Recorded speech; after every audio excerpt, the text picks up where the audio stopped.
Everybody, welcome back, Attack. Today we're going to be doing an E3 video. We're doing a top 10 E3 game reveals. It's games that first have seen their light of day from E3. So if you haven't watched E3, then this video is going to be hugely informational, so please watch all the way through. Yes, let's have some fun. Top 10 game reveals at E3.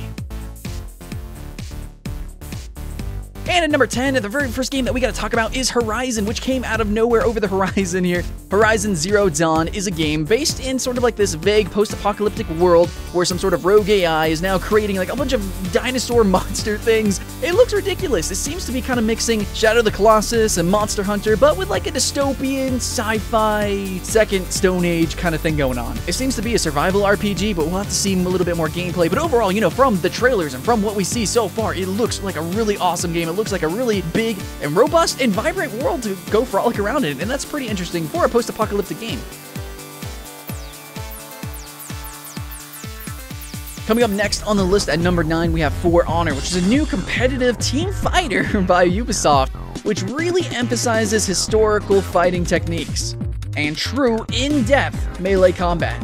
If you're a fan of games like Dark Souls with its PvP or Chivalry, you are absolutely gonna go freaking crazy for what you see in For Honor. It looks really colorful and it's arcade in all the right places, but where it really matters, in that visceral melee combat, it seems like they're really gonna get it right. Nothing too fantastic, but still incredibly in-depth, which is what you want in an upcoming, potentially competitive game.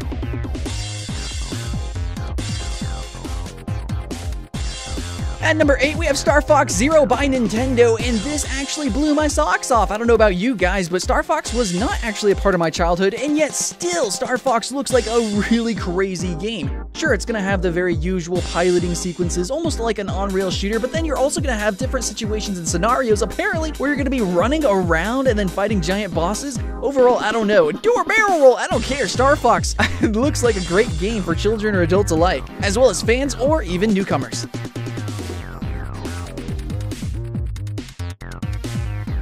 At number 7, we've got Shenmue. Now, this is a game kind of just for fans, but those who are fans truly are fanatical. You should just see the reaction videos.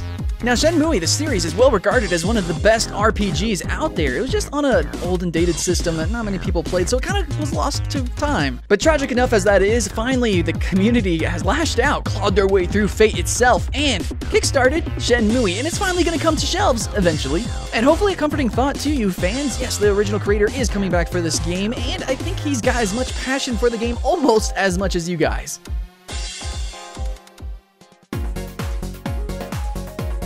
At number 6, Final Fantasy VII Remake. That's it. That's all I gotta say, and I could just leave the video off there. I don't even have to finish the top 10. Final Fantasy VII Remake's coming alive, guys. It's real. It's actually happening. Yes, Final Fantasy VII was teased whenever the PlayStation 3 was being announced to show off the graphics, but actually, finally, you know, because the community really wanted it, because, I mean, who doesn't want it? Final Fantasy VII is finally being remade, and it looks like it's truly gonna be a next-gen remake. Hopefully, this is gonna draw some people back into what I had for my childhood, many of you had for a childhood. Hopefully, it's gonna make some new fans, and I wonder if I wouldn't mind other Final Fantasy remakes. At number 5 on the list, we've got Gears of War 4. This is looking to be just as comical, but just as gritty, just as silly, but also just as bloody. Gears of War 4 seems to be like a true Gears of War, and hopefully that's gonna go and kind of harken back to the days of the original trilogy. We had a huge surge of competitiveness with the game. It had a really interesting storyline. I want to see where that evolves into with this game. And if you like co-op, Gears of War was definitely the game for that. So hopefully Gears of War 4 does everything that was good about the originals and just makes it better. And from the gameplay shown, I think it really leaves little to doubt.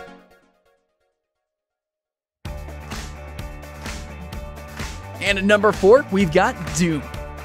Now, Doom is a game that I think is very approachable. Yes, it's very gory, and it can be incredibly scary and very skill-based, very challenging. Okay, it sounds like a very mature game, it maybe kind of is, but I think it's E for everyone. This game, Doom, is shaping up to literally be E for everyone, just as historically the game has been.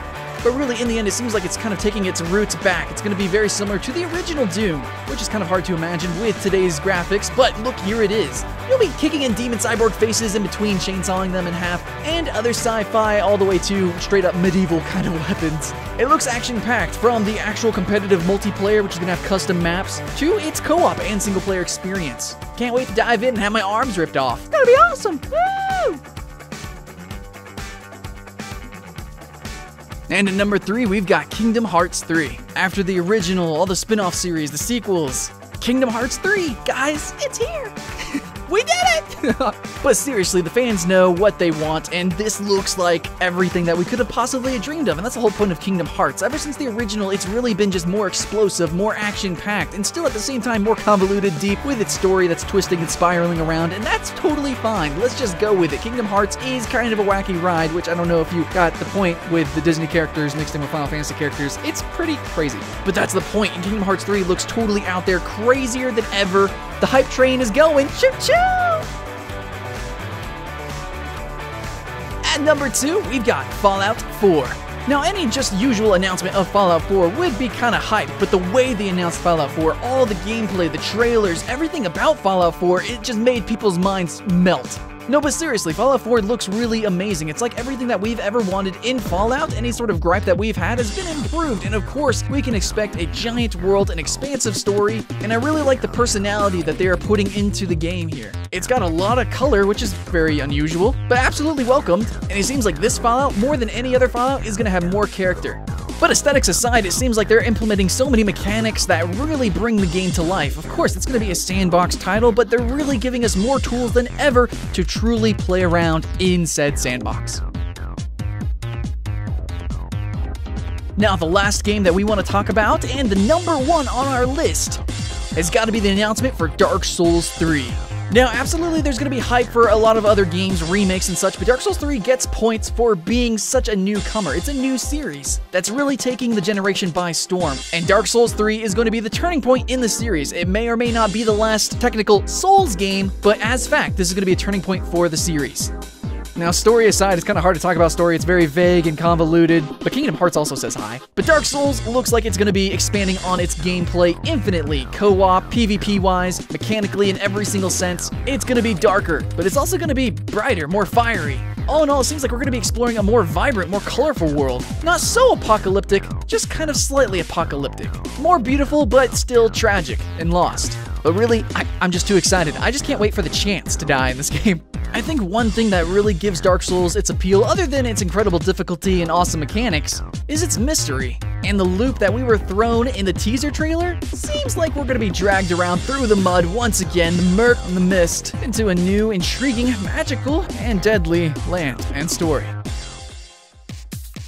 And thanks for watching, everybody. That was our top 10 E3 game reveals. Now, if there was a game that was revealed that you are extremely excited for, you can go ahead, leave it in the comments below. Of course, we'll have a conversation about it, no problem.